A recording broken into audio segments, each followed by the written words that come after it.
తర్వాత ఇంకొక మాట ఏమన్నాడంటే 40,000 ఉద్యోగాలు మేము భర్తీ చేస్తాం అంటే 2 సంవత్సరాల్లో 2.5 సంవత్సరాల కాలంలో ఇంకో మరో 40,000 ఉద్యోగాలు భర్తీ చేస్తామని చెప్పేసి ముఖ్యమంత్రి చెప్పిండు. సంతోషం అది కూడా. కానీ అంటే ఇక్కడ నిరుద్యోగులకు సంబంధించి నిరుద్యోగులు ఎదురు చూస్తున్నటువంటి మాట వాస్తవం. ఎందుకంటే గత 10 సంవత్సరాలు మొత్తం కూడా చాలా నష్టపోయినరు. అప్పుడు తెలంగాణ ఉద్యమంలో 10 సంవత్సరాలు నష్టపోయినరు. రకరకాల నష్టపోయినటువంటి విద్యార్థులు తర్వాత నిరుద్యోగులు గోసపడుతున్నటువంటి పరిస్థితి కనిపిస్తూ ఉంది. అయితే ఉద్యోగ ప్రకటన ఒక రకంగా చేస్తామని చెప్పడం మాత్రం సంతోషమే. కానీ ఇక్కడ మీ చేతిలో ఉన్నటువంటి ఈడబ్ల్యూఎస్ రిజర్వేషన్కి సంబంధించి చాలా కాలం నుంచి మొత్తం కూడా డిమాండ్ వస్తూ ఉంది. ఏది విద్యార్థుల నుంచి అక్కడ నిరుద్యోగుల నుంచి. ఈడబ్ల్యూఎస్ రిజర్వేషన్కి సంబంధించి 10% రిజర్వేషన్ ఇచ్చేసిండ్రు. 10% రిజర్వేషన్ ఇవ్వాలని చెప్పేసి అక్కడ రూల్ ఏం లేదు.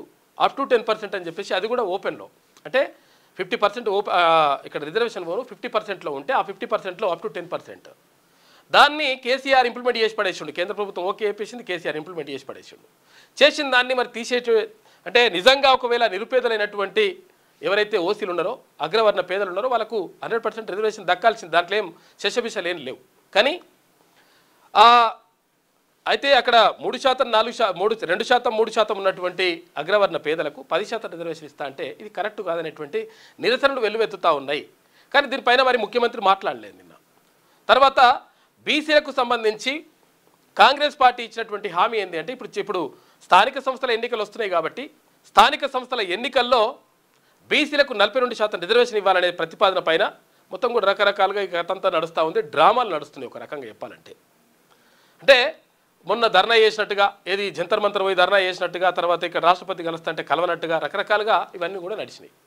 నిజంగా నిపుణుల సలహా తీసుకుంటాం రకరకాలు చెప్తా ఉన్నారు. ఏది స్థానిక సంస్థల ఎన్నికలకు సంబంధించి 42% రిజర్వేషన్ అమలుకు సంబంధించి. కానీ ఇక్కడ విద్యా ఉద్యోగాల్లో కూడా 42% రిజర్వేషన్ అమలు చేస్తామని చెప్పేసి కాంగ్రెస్ పార్టీ తన మేనిఫెస్టోలో పెట్టింది. తర్వాత ఇక్కడ ఏది కామారెడ్డి డిక్లరేషన్లో ప్రకటించింది. రాహుల్ గాంధీ చెప్పిండు.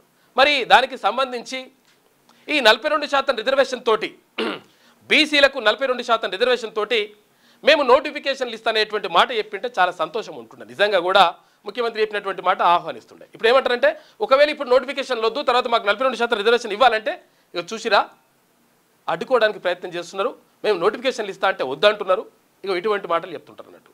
అంటే ఎవరి ప్రయోజనాల కోసం మొత్తం ఇచ్చినటువంటి ఉద్యోగాల్లో లక్షలాది ఉద్యోగాలు ఇస్తే ఇప్పుడు 60,000 ఉద్యోగాలు ఇదివరకు ఇచ్చినట్టు ఇప్పుడు 40,000 ఉద్యోగాలు 1,00,000 ఉద్యోగాలు ఇస్తే మరి ఎవరి ప్రయోజనాలు కాపాడుతున్నారు అనేటువంటి విషయాన్ని మనం పరిశీలిస్తే 100% నిజంగా 42% రిజర్వేషన్ అమలైతే ఇక్కడ విద్యలో కానీ ఉద్యోగాల్లో కానీ అమలైతే ఇక్కడ బీసీలకు మంచి జరిగేటువంటి అవకాశం ఉంటుంది.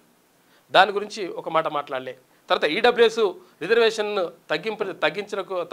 తగ్గింపులకు సంబంధించినటువంటి విషయం పైన కూడా మాట్లాడలేదు.